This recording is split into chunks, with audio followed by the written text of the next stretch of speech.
Знаете, обично кај нас во Македонија, се што се случува е само поделби, расправи, несогласности и така многу работи. Јас можам да ви кажам и фалам на Бога за тоа. Во Струмица имаме нешто позитивно.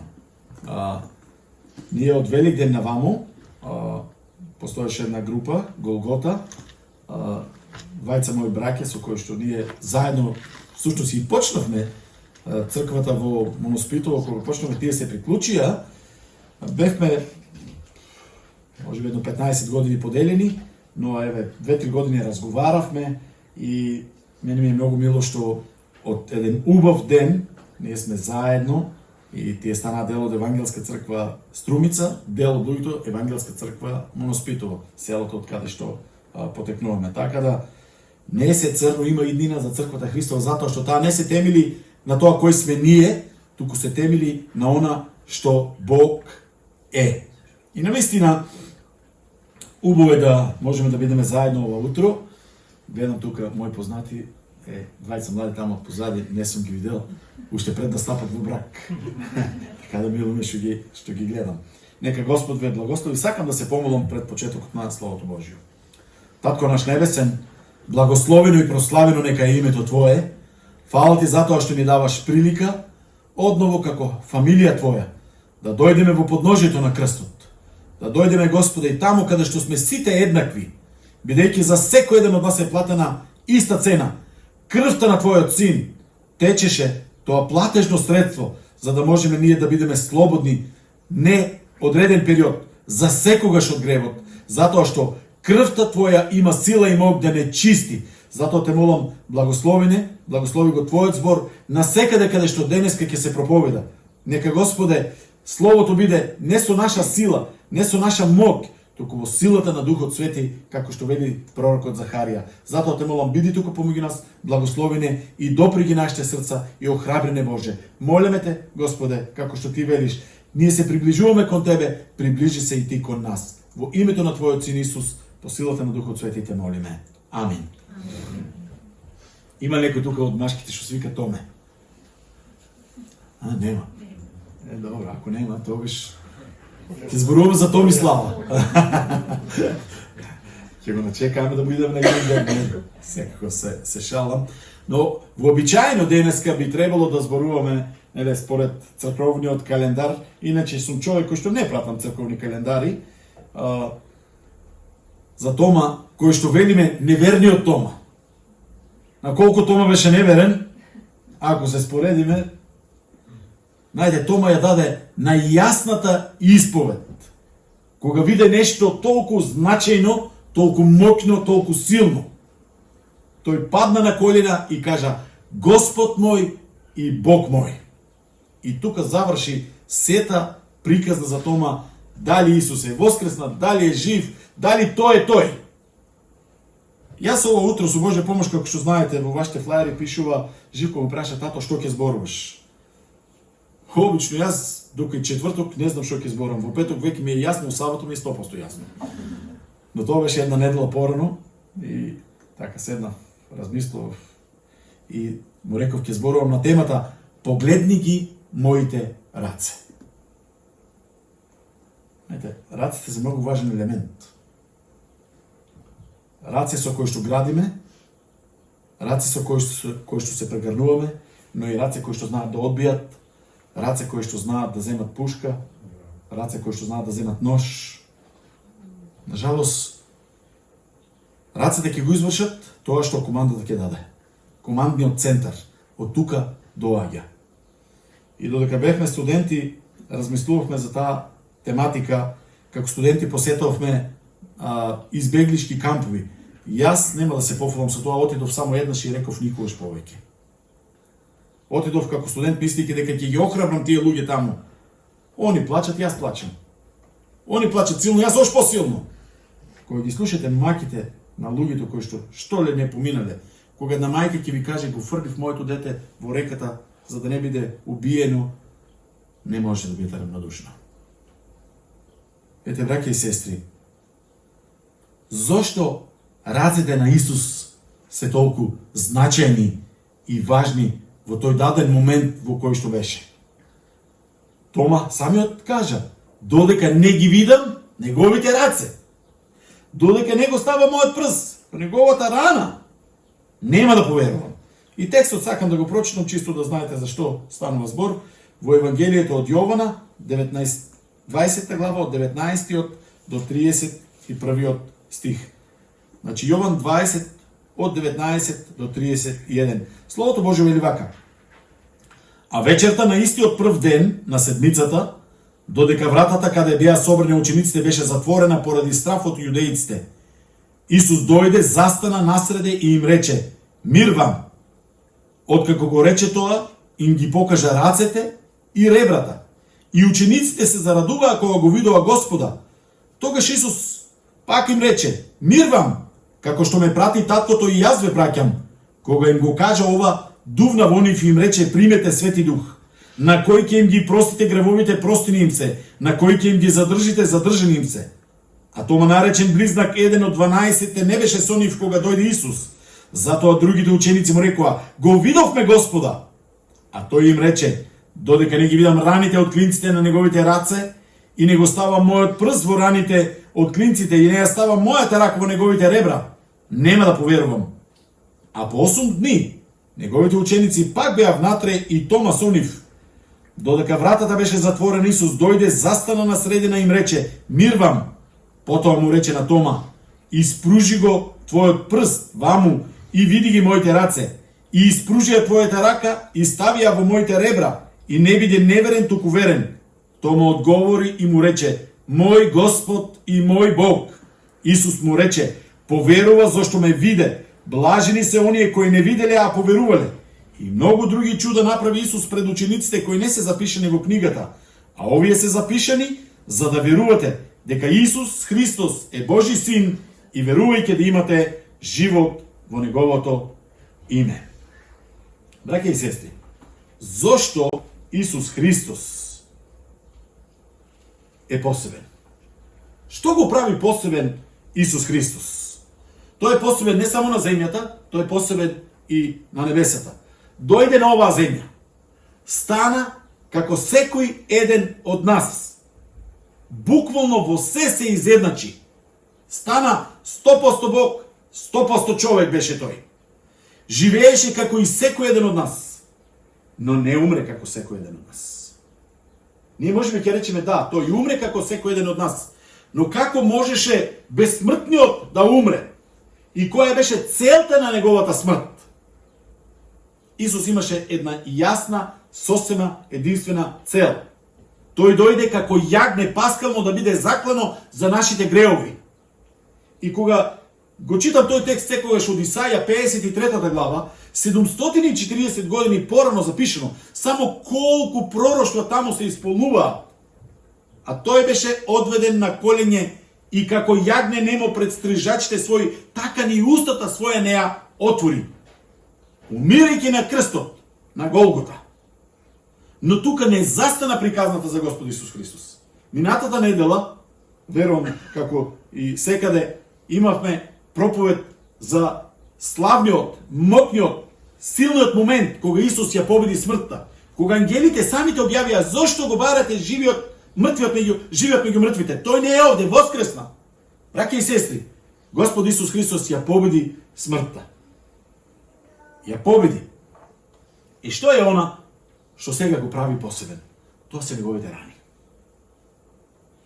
Знаете, во Америка пред едно 20-30 години се појавил еден млад човек, висок, бела брада, бела коса, во бела облека, милозвучен глас, зборувал многу убаво, застанал на улиците и огромна толпа на народ се собрало.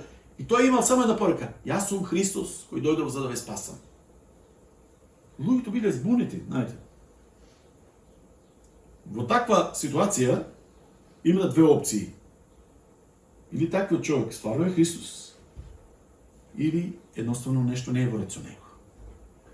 Меѓу таа толпа народ имал еден верен христијанин, порекол само една работа: покажи ми ги твоите раце да ги видам. Покажи ми ги твоите нозе да ги видам.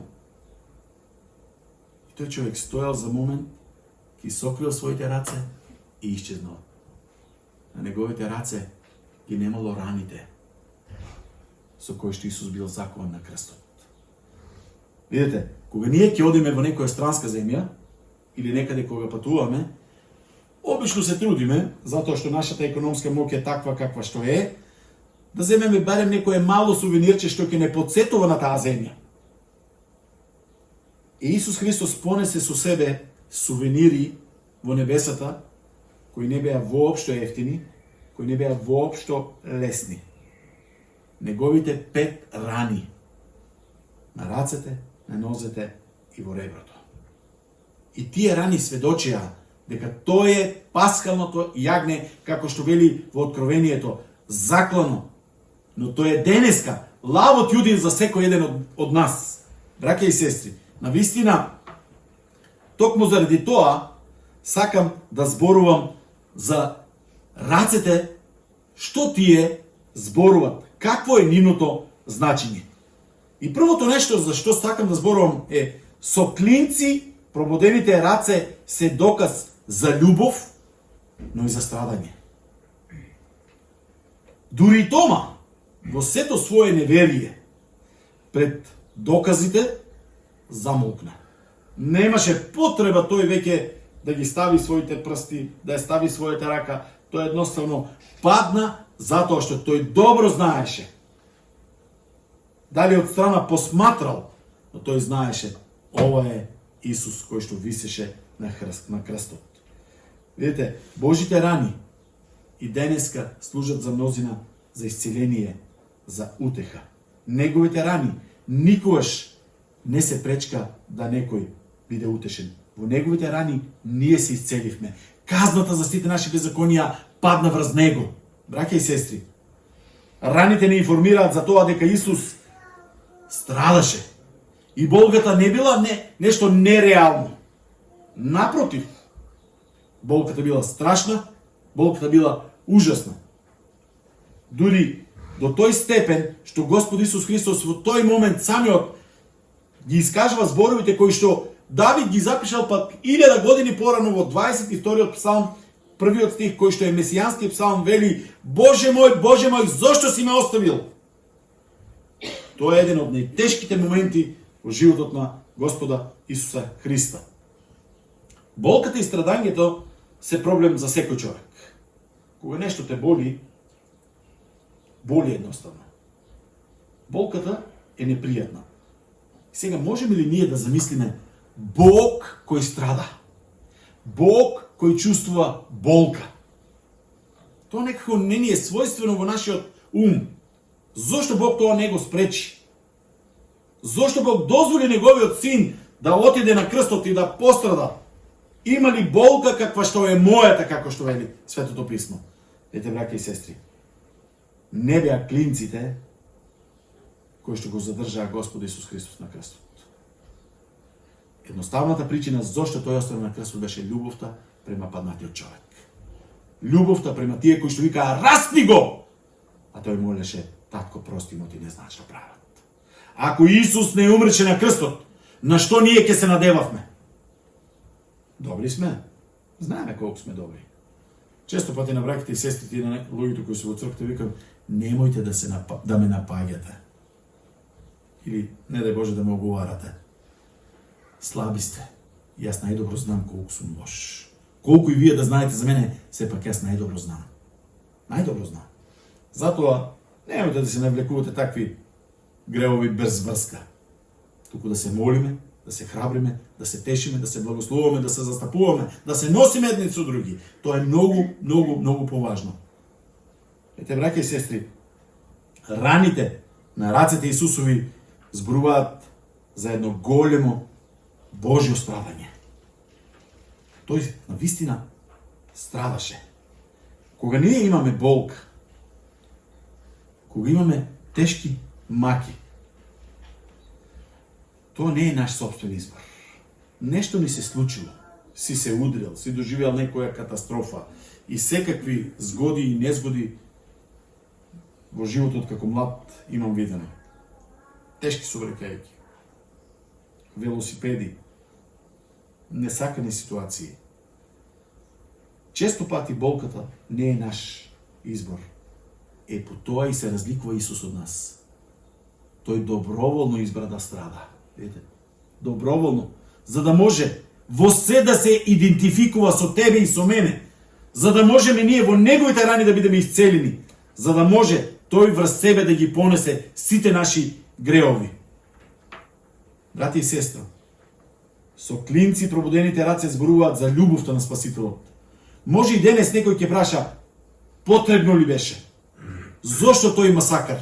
Знаете, на многу крстови, која ќе го видам Исус, се уште стои раснат, простете ми, не сакам никого да напаѓам, нити да навлегувам кој како си сака да го има, но тоа за мене не е вистински крст. Крстот е празен. Гробот е празен. Подземјето остана празно. Не е вистина. Може би некои сакаат одново нон-стоп да го гледат Исус само како раснат. Не, тој го победи крстот. Тој се симна едноставно во подземјето и таму го проповедаше Евангелието. И славно и моќно воскресна. Може би, ќе кажеме, беше ли потребен тој масакар? Беше потребен. За да видиме ние до каде отиде Божјата љубов. И знаете, кога го гледаме Исус на некој од тие крстови, да довршам мојата поента, го гледаме Исус така убаво, косата уредна, со плави очи, бела облека. Добиваш слика, милина ти е да те стават на крст. Крстот значи бруталност. Знаете, на крст биле осудувани со смрт на крст најголемите злосторници. Кога римскиот судија ќе кажел елуфанизам, тоа било катастрофа. Тој збор значел одеш на крст, а од крстот никој жив не останал. Дури и да се мачиш, ако видат дека не умираш, како што на двајците им направија, ќе им ги скршат додека се живи коските, дали сепса ќе повлечат, јас не сум лекар, Валес веројатно знае, дали крвта ќе им истече, но тие ќе умрат. Значи, крстот е нешто страшно. Крстот значи бруталност. И видите, ние не го обожаваме крстот, но го обожаваме оној кој што беше на крстот. А словото за крстот е лудост за сите што гинат, но за нас кои спасуваме тоа е сила Божја. Браќа и сестри, затоа што не љуби, тој го поднесе најголемиот товар, ја поднесе најголемата болка, ја претрпе најтешката казна. Што зборува крстот? Што зборуват со клинци прободените раце? Во Римјаните 5:8 вели вака: но Бог ја покажа својата љубов кон нас со тоа што Христос умре, додека ние уште бевме грешни. Уште додека бевме грешни. Во Галатјаните 2:20 апостолот Павле повторно ќе каже: и јас не живеам, туку Христос живее во мене. И јас тоа што живеам во тело, живеам според неговата милост и според неговата добрина. Во Ефесијаните 5:2 ќе каже вака: Христос не возлюби и за нас се предаде себе си како принос и жртва на Бога за пријатен мирис. И само уште Галатјаните 1:3-4 вели: благодат вам и мир од нашиот Бог Отец и од Господ Исус Христос, кој се даде себе си за нашите греови. Ако не го прифатиме, ако не ја прифатиме жртвата на Господ Исус Христос, дека тоа е за моите греови, за нашите греови, тогаш смислата на крстот се губи. Знаете, одењето на крст, страдањето на крст, сето тоа беше таа операција за спасение на човечкиот род. Зошто во неговите рани ние се исцеливме, зошто преку таа жртва ние со Бога се помиривме, зошто преку крстот Голготски е отворен патот, зошто ние имаме таков првосвештеник, ќе каже во евреите, таму, преку кого имаме слободен пристап во секое време, од секаде да дојдеме во присутноста Божја. Браќа и сестри, ако Бог не ја преземеше интервенцијата, да дојде, онака како што вели, зашто Синот човечки дојде да го побара и спаси она што е загубено. Нам не звучи страшно тоа, да бидеш изгубен. Ако се загубиш во туѓа земја или во некој град, може и ќе се снајдеш. Но да бидеш изгубен за цела вечност, од тоа пострашно нема. Тоа е нешто најстрашно што може една личност да ја доживее. Видите, во стиховите кои што ги цитирав, ние можеме да ја откриеме личноста на љубовта, личноста која што била спремна да ја плати цената на љубовта. А љубовта се трпи, се поднесува, се опростува. Љубовта не го бара своето. Исус отиде доброволно да пострада за тебе и за мене. Сушност, целото дело за тоа што Исус го направи е за спасение на човечкиот род. И тука завршува секоја приказна. И јас сум по тоа прашање, како сакате можете да мислите за мене, по тоа прашање сум фундаментален. Нема друго име дадено за спасение, освен името Исус. Нема друг пат.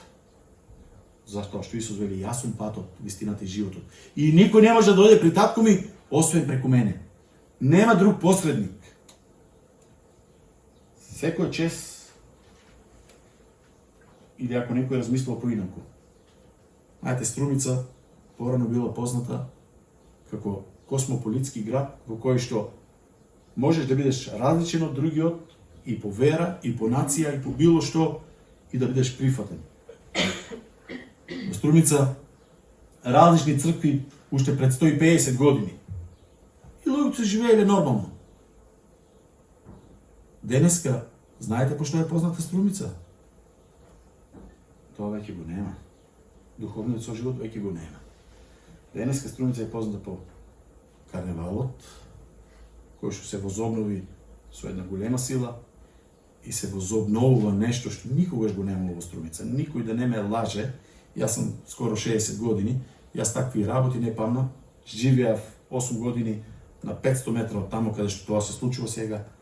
Да шетате една копија низ Струмица и 30-40 илјади, тоа не било никогаш пракса во Струмица. И да се надевате дека една слика, бедна копија, дека ќе ви исцели, дека ќе ви помогне, дека ќе ги услиша вашите молитви, тоа е исто како јас да земам на овој столб да му се молам и да викам држи ја таа зградот и ако не си ти готов си. При жив Бог да обожаваш некоја копија, простите ми. Простите ми, но тоа е наистина жално. Но тоа е. Тоа е. Марија си има своје место. Жалното е што луѓето не го читаат Светото писмо. Ете, браќа и сестри, затоа јас повикам, секој човек нека го проучува Светото писмо. Бидете како берјаните. Црквата во Береја го проучуваше Светото писмо и кога Павле дојде да им зборува, тие споредува. Да бе, така е. И нема да бидете излажени. Не Тони, Свети Тони да дојде да ви говори, ако проповеда друго евангелие, освен евангелието на Исуса Христа, Павле, знаете што вели? Проклет да е. Проклет да е. Ова е страшно нешто. Да ти свесно некого го однесеш до портите на пеколот. Тоа е страшно нешто. Браќа и сестри, клинците, пробудените раце зборуваат за неговата љубов. И знаете, нема никога што да се плашиме дали тие раце нас ќе може да не зачуват. Дали ќе може да го понесе товарот. Тој вели дојдете. Дојдете. Немојте да водите грижа. Постои еден пример, вистински, за една сестра, наша која што завршила во болница и требала да се прави тешка операција, која што лекарите и кажале отворено, ние не знаеме дали после операцијата ти ќе се разбудиш. Дали твојот живот ќе продолжи. Апсолутно, телото ти е ослабнато, ние ќе дадеме се најдобро од себе си, но не можеме да гарантираме. Таму одел еден свештеник кој што ги посетувал луѓето, дошол ја посетил и таа наша сестра и рекол, еве, ми кажа дека ќе одеш на тешка операција, имаш ли некои гревови да ги исповедаш пред да одеш на таа операција за да ти ги простам? Таа сестра му рекла, ве молам, љубезно, дајте ми ги вашите раце да ги видам. Свештеникот бил збунет, но сепак постара жена, ги бара рацете, тој ги подал рацете, таа добро гледала и му рекла, ви благодарам, но вие не можете да ми ги простите моите гревови. може да ми ги прости само оној чии што раци се прободени со клинците. Убаво му кажала. Кој сум јас да ти го простам гревот? Ако побраш опростување, јас треба да ти простам. Но Бог е тој кој што ги зеде сите наши грехови. И затоа треба на Бога да се исповедаме. Браќа и сестри, зошто Бог нема да не заборави? Зошто Бог нема никогаш да не напушти? Стојат едни толку силни, мокни стихови кога Бог зборува за израелскиот народ. Кога на почетокот почнува, Исаја вели: синови и ќерки одгледав, но не ме познаваат. Пазите, тоа Бог го зборува. Вели: волот го познава својот стопан, својот газда, а мојот народ, вели, не ме познава мене. Лебот ми го јадат, а не ми благодарат. И покрај сето тоа, во 49 глава, од каде почнува еден нов дел на книгата на Исаја до крајот, на 66 глава, за кој што зборува книгата на Исаја, носи наслов слугата кој што трпи, кој што пати, кој што страда. И таму во 49 глава, 15 и 16 стих, тој вели вака: може ли мајка да го заборави чедото свое кое го носило во утробата? Колку и да звучи неверојатно, ние сме сведоци дека може. Може. Ама Бог вели вака: ама јас нема никогаш да те заборавам и никогаш нема да те напуштам и никогаш нема да те оставам. Зошто? Затоа што вели: вашите имиња се запишени на моите дланки. Алелуја. Секогаш кога клинецот беше да ги прободува неговите раце, твоето и моето име со крвта на Синот Божи беше запишено. И затоа тој вели: нема да те заборавам. Со клинци прободените раце се доказ за доверба, милост, сожалување, како сакате. Зошто Исус знае што значи болка? Затоа што тој страдаше. Тој знае што значи скршено срце. Што може скршеното срце? Кој може да го поправи? Скршена рака? Веќе лекарите се механичари. Јас така си ги викам, имам еден лекар кој што сме блиски пријатели, внук на еден брат од нашата црква. Едноставно му велам: Иване, ти си како механичар. Треба колк, еве ти колк, одма, сечи, клешти, клучеви, заврзи, ајде, шетај. Веќе играчка станавме, буквално нашето тело како колата која носиш. Што ти фали бубрек? Ќе најдеме бубрек, ќе ставиме бубрек, вози. Нема проблем. Продолжува. Но знаете, скршеното срце е нешто друго. Тука само Бог може. Тук интервенција може само Бог да направи.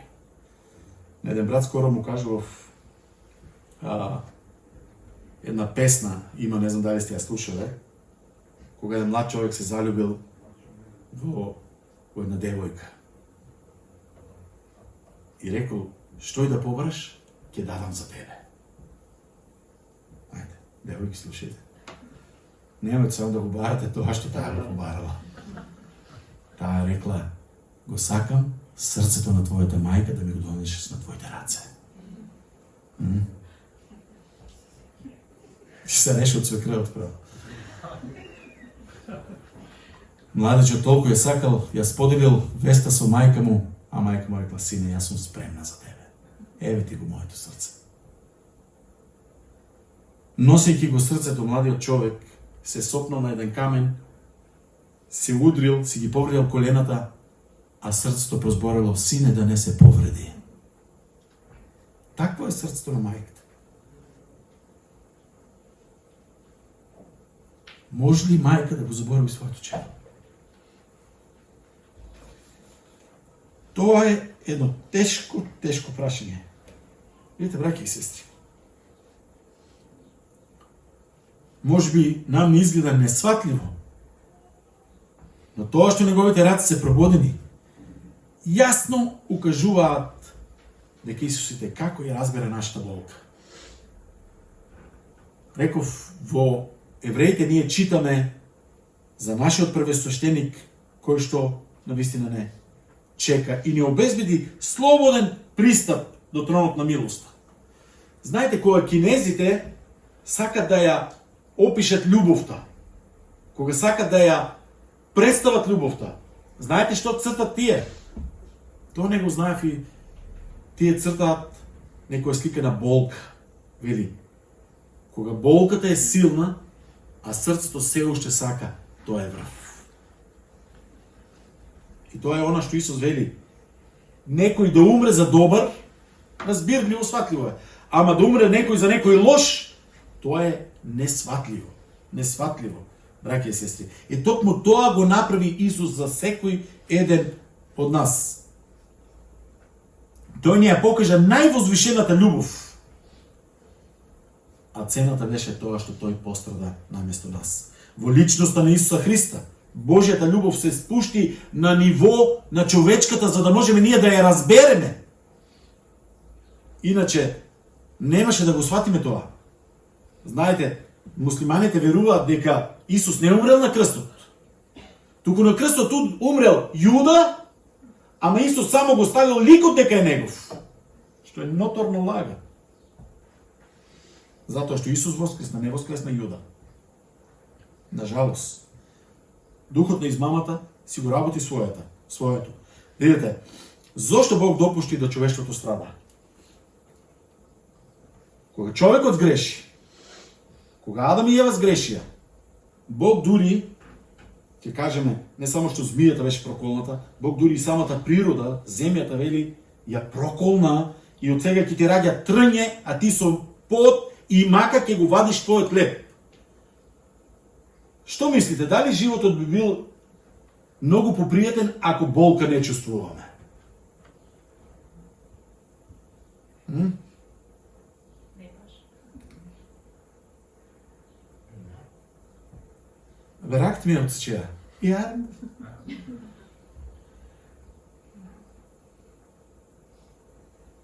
Не е нормално едноставно. Всушност, знаете што ќе ви кажам? Болката е дар. Знаете кој човек не чувствува болка? Мртвиот. Него ништо не го боли веќе. Освен ако нема ишијас, знаете ли? Не знам како викате при вас. Викат дека 40 дена и после смртта вртел. Дали е вистина? Ќе откриеме може еден ден. Болката има заштитничка улога, браќа и сестри.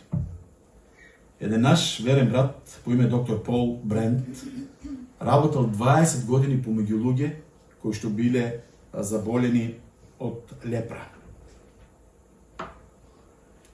Вели, тие луѓе не чувствуваат никаква болка. Може прстите на рацете да им отпаднат и они не чувствуваат ништо. И тоа е нешто страшно. Замислете како нонстоп да си под анестезија. Ништо не чувствуваш. Раката ти отпаѓа, носот ти отпаѓа, ухото ти отпаѓа, ти ништо не чувствуваш. Каков е тој живот? Кога срцето боли, едноставно знае да боли.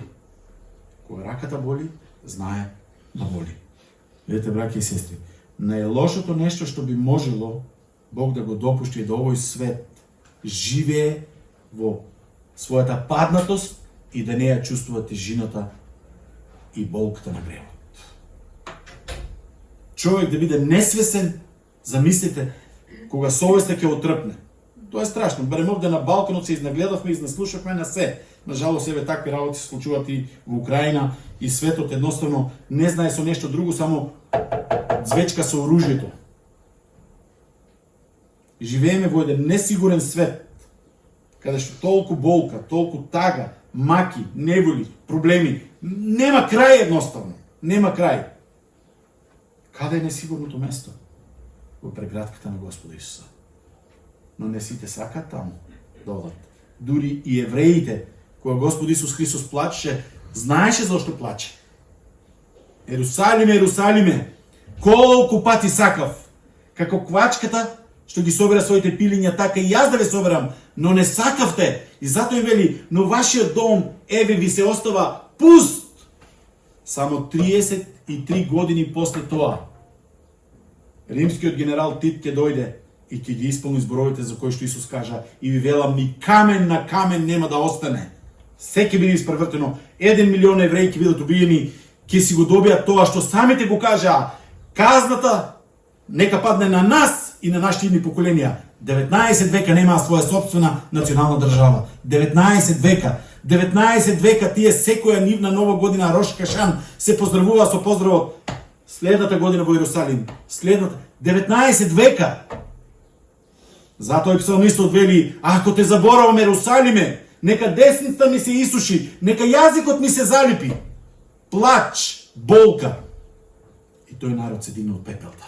Само заради Божјата милост, само заради Божјата љубов, само заради Божјото сожалување. Ќе каже Исаја: ако Бог не ни оставеше свет остаток, ќе заприлегавме на Содом и на Гомор. И денеска, црква на Исуса Христа, ти и јас сме тој свет остаток. Ти и јас сме таа свет, ти и јас сме тоа светло и таа сол во овој свет. Овој свет е во духовни рани. Лепрозен е не е ни свесен, иако јас и ти превентивно не делуваме како сол. А солта знаеме колку била значајна и денеска е, без неја нема живот едноставно. Во дел од нашиот состав, без сол е невозможен живот. А да не зборуваме пред 50 години што значеше солта. Сето место солта го одржуваше. Немаше фрижидери. Луѓето нашите начин како да го сочуват. Ќе го изнамачкат, ќе го насолят и тоа останува за да може да имат подолго време, поготово во краишта каде што тоа е топло. Болката има моќ да обединува.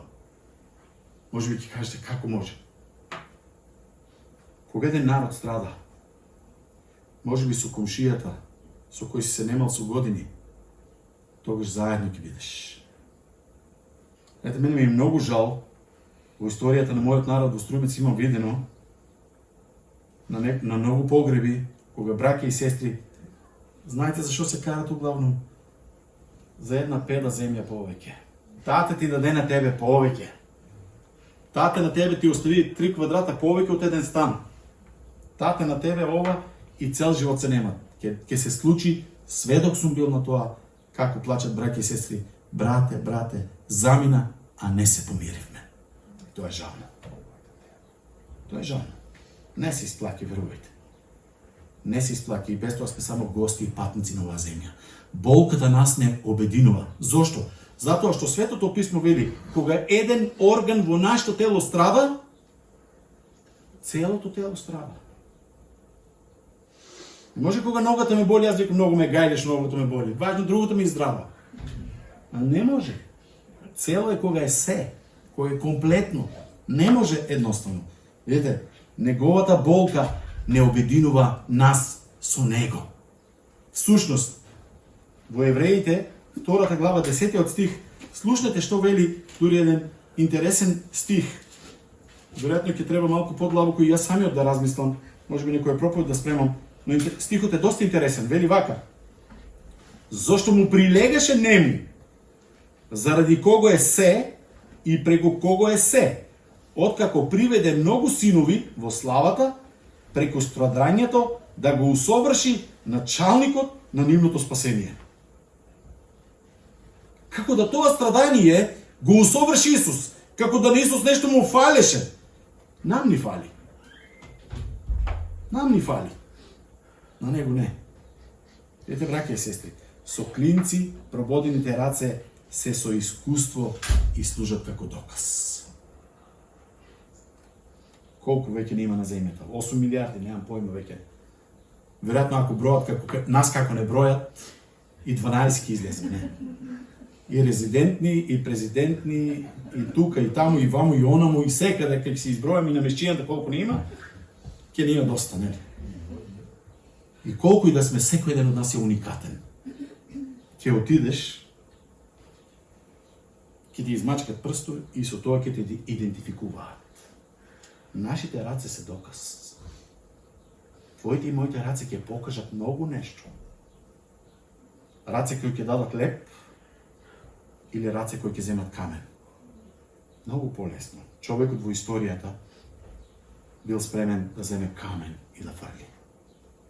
Јас во една моја проповед, зборувајќи на таа тема, едно сабајле пред да дојдат сите браќа и сестри во црквата, на сите столови ставих по еден камен. И сите доаѓаат и гледат камења на столовиш. Шо ќе е ова сега? Знаете, некој пат знаеме дури ние да изненадиме. Во рубрика верува или не, и пасторите знаат некој пат да изненадат. Но проповедта после тоа им кажав: еднаш Еднаш дури во историјата на израелскиот народ, од најстариот до најмладиот, дури и тие признаа дека се недостојни. Исус им каже отворено: кој од вас е без грев, прв нека фрли. И почнаа да ги пуштат. Ја повикав црквата: ако имаш нешто и сметаш дека тој камен да го фрлиш, тогаш ќе ти испаднеш многу супер христијанин. Но ако сметаш дека е време да го одложиш тој камен, донеси го и постави го напред. Расчисти со тие камења, бидејќи тие камења можат да те сопнат, тие камења можат да те повредат. Раците наши се огромен доказ. И тие, не сум јас некој вешт со тие тематики, ама мислам дека ги викат форезничари, или не се, криминалисти, кои што ќе дојдат на кваките, таму каде што некој ограбил нешто бара, ама и овие што кажат се веќе специјалци, те разни ракавици и што ли не, ќе стават и никој не може да ги најде. И ништо не помага, не знам какви сигурностни системи да имате. Едноставно тие се чекор пред времето. Така и христијанинот, ако е во Исуса Христа, тој е неколку чекори пред лукавиот. И каква и да стапица да ни постави, тој знае како да те избави. Едноставно, ако треба камшикот да биде удрен, Исус ќе го стави грбот, наместо тебе и мене. Но што прават твоите и моите раце? Што прават? Тома, кога ги виде тие докази, тој едноставно падна. Тома беше скршен. Тома веќе немаше аргументи, немаше што да расправа. Едноставно кажа: Господ мој и Бог мој. Ако денеска ги видиш Божите раце, што ќе кажеш ти? Каков доказ ќе е тоа за тебе? Тој беше, на вистина, во тој момент, Тома, пресведочен. До сршта, кој ги виде раците на Господа Исуса Христа. Павле, од друга страна, за себе, ќе каже, и некои тоа го толкуваат малку поинаку, но, еве Павле што ќе каже за себе, пишувајќи на Македонската црква во Филипи, во првата глава, 29 стих, слушнете што Павле вели. Зашто вам ви се даде милост заради Христа, не само да верувате во Него, туку и да страдате за Него. Видите, понекогаш ние сакаме да избегаме од болката. Но знаете што? Од најголемата болка може да излезе нешто најдобро. Тоа што за нас е прекрасен бисер, за школката е макотрпна борба. Кога едно зрнце песок ќе влезе во внатрешноста на школката, таа го лачи тој секрет и го обвиткува тоа зрнце песок. Всушност, внатре во секој природен бисер стои само едно зрнце песок, ништо повеќе, а е толку вредно.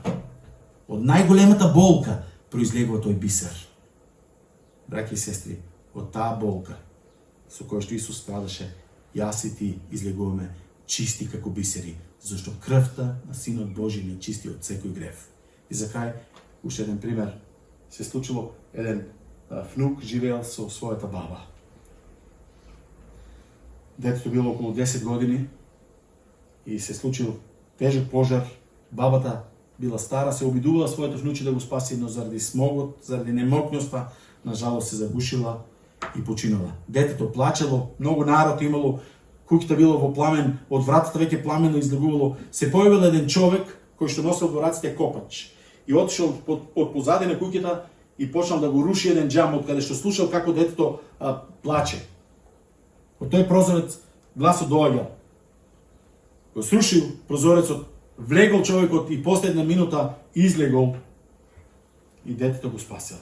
Другиот ден, сите во градот ја знаеле приказната, што се случило. Многу хумани луѓе нудиле помош, куќата да се направи, добро образование на детето, некои дури сакале да го посвојат.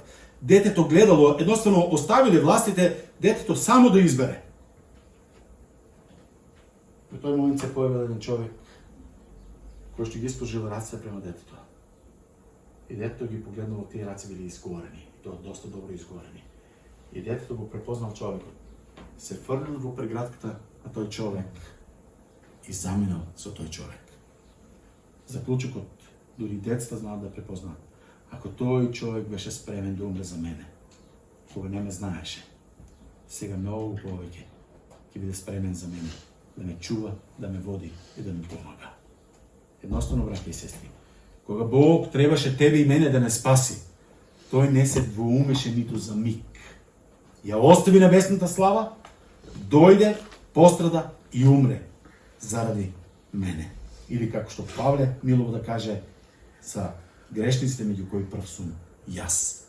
Таква е Божјата милост, таква е Божјата љубов. Тие раци и денеска повикуваат.